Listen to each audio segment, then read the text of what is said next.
Welkom by hierdie week se sessie van Môre is nie beloof nie. Nou, ons is al 'n hele rukkie op hierdie reis besig en ons sal in week 5, wat beteken die reis is al amper op sy einde, maar ek is baie opgewonde om vandag saam met julle tyd te spandeer. So, vandag gaan ons gesels oor eerste dinge eerste, of prioriteite. Wat is jou prioriteit en hoe lyk jou prioriteit in jou lewe? Maar voordat ons gaan afskop, wil ek julle 'n bietjie vra. Dink terug aan die afgelope week. En gesels 'n bietjie in julle groep oor iets positief, 'n oomblik of 'n ervaring, iets wat gebeur het in hierdie afgelope week. Maar saam met dit gesels ook oor 'n uitdaging wat jy in hierdie afgelope week ervaar het.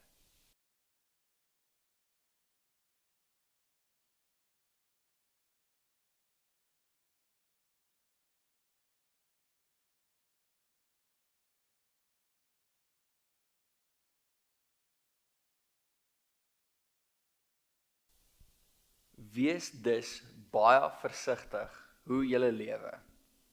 Moenie soos dwaase mense leef nie. Leef wys. Benut elke geskikte geleentheid, want ons lewe in slegte tye.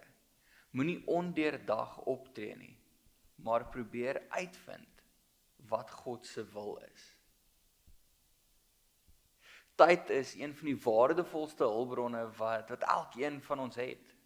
Ons elkeen kry net 24 uur per dag, maar ons kies hoe ons daai 24 ure gaan gebruik en hoe ons kies om dit te gebruik. Vertel baie van wat my en jou prioriteite in ons lewe is.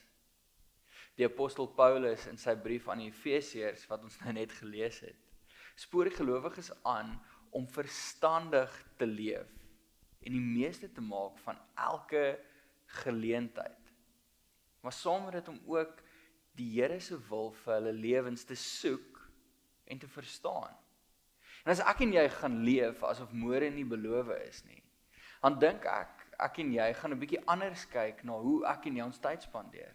Ek dink ek en jy gaan baie eerder wys wil wees met hoe ek en jy ons tyd spandeer.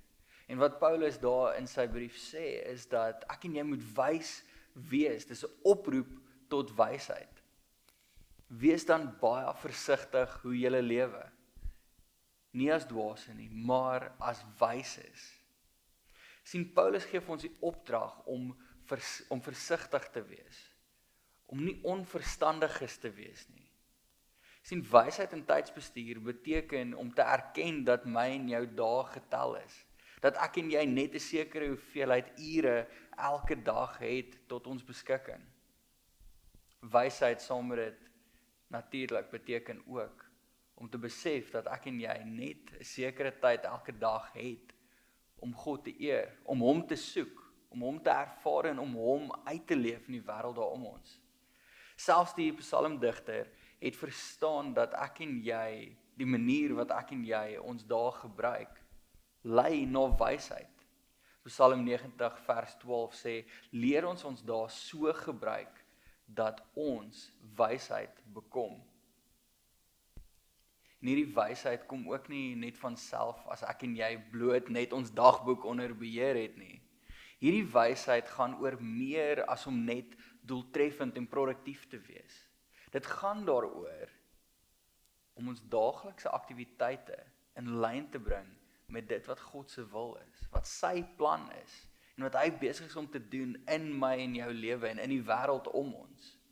Maar om dit te besef, moet ek en jy ook verstaan wat God se wil is. En om God se wil te verstaan, is van kardinale belang om ons prioriteite te stel. Wat gereeld gebeur is, ek en jy maak ons skedules so vol met aktiwiteite en verpligtinge wat, alhoewel dit goed is en belangrik is, dit dalk nie altyd die beste gebruik van ons tyd volgens God se plan is nie. Om ons tyd effektief te bestuur, moet ons onderskei wat God ons roep om te prioritiseer in hierdie seisoen van die lewe. En dit gaan beteken dat ek en jy gaan moet bid. Ons gaan moet nadink en ons gaan die moed moet hê om nee te sê vir die dinge wat nie saamstem met God se plan nie. Wat ek en jy soms nie besef nie, is dat wanneer ek en jy vir een ding ja sê, is daar ook op dieselfde tyd iets anders waarvoor ons moet nee sê. En wat gewoonlik gebeur is, dit wat dringend voel, dit kry die ja. Maar in die proses daarvan sê ons soms nee vir dit wat eintlik belangrik is. 'n eenvoudige voorbeeld daarvan is wanneer jy en 'n geliefde of 'n baie naby vriend in 'n diep betekenisvolle gesprek is en jou foon lui. Gewoonlik is ek in daai oomblik vinnig om te sê, wag, hou net gou vas. En dan antwoord ek my foon omdat die foon dringend voel. En ons sê ja vir die dringendheid van die foon wat lui. Maar ons mis baie maklik die belangrikheid van die gesprek waarin ons onsself bevind.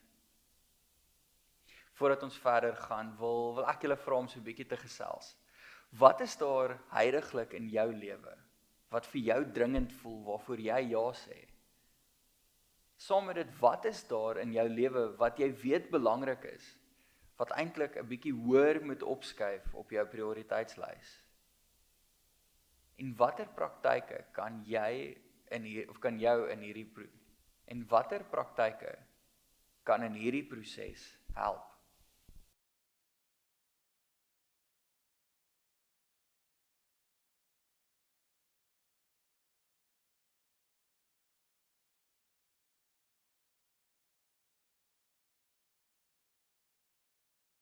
Die volgende deel in Paulus se of daai vers wat Paulus geskryf het, sê om die beste te maak van elke geskikte geleentheid. Dit beteken om doelbewus met ons tyd te wees. Om doelgerig met ons tyd te wees. Dit is maklik om vasgevang te word in die besig wees van die lewe, maar God roep ons om doelbewus te wees in hoe ek en jy ons tyd spandeer. Dit kan beteken om in verhoudings te belê, om ander te dien, ons verhouding met God te verdiep, of selfs ons talente net meer tot sy eer te gebruik. Wanneer ons fokus op dit wat regtig saak maak, dan maak ons die meeste van die geleenthede wat God oor ons pad stuur. En wat ek en jy ook baie keer nie besef nie, is dat geleenthede nie altyd bedoel is dat ek en jy dit moet aangryp nie. Gedeelte in daai vers sê, elke geskikte geleentheid. Elke geleentheid wat vir my en jou bedoel is. En ons elke dag baie geleenthede vir my en jou om goed te doen. Om dinge te doen wat ons baie maklik kan besig hou. Wat ons aandag van dit wat eintlik belangrik is, kan wegvat. En in dit is daar eintlik 'n baie groot lokval. Die lokval van besig wees. Een van die grootste uitdagings om ons tyd te bestuur, is om die stryk van besigheid te vermy. Ons kultuur stel besig wees dikwels baie gelyk en selfs bo-oor belangrikheid. Maar 'n vol kalender beteken nie noodwendig 'n vrugbare lewe nie. Jesus het tydens sy aardse bediening, het hy dikwels na stil plekke onttrek, om te gaan bid, om te gaan nadink, wat eintlik gedemonstreer het, dat rus en afsondering vir jou en vir my 'n baie groot prioriteit moet wees. En voordat ons verder gaan, wil ek julle weer vra om 'n bietjie te gesels.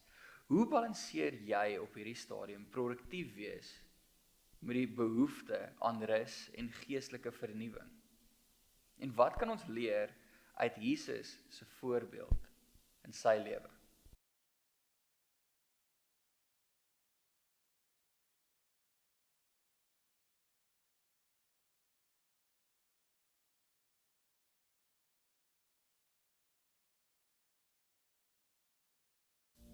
Laastens word ek en jy geroep om goeie rentmeesters te wees van die tyd wat God vir my en jou gegee het.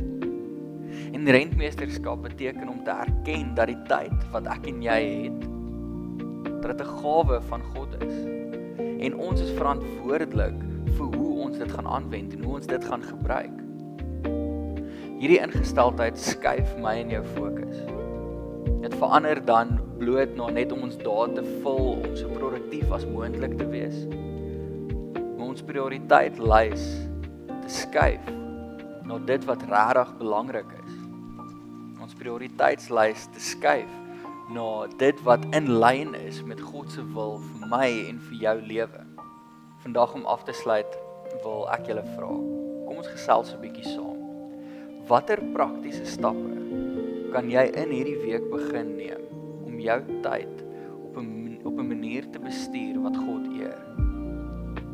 Hoe kan ek en jy ons familie of ons gemeenskap betrek by hierdie proses?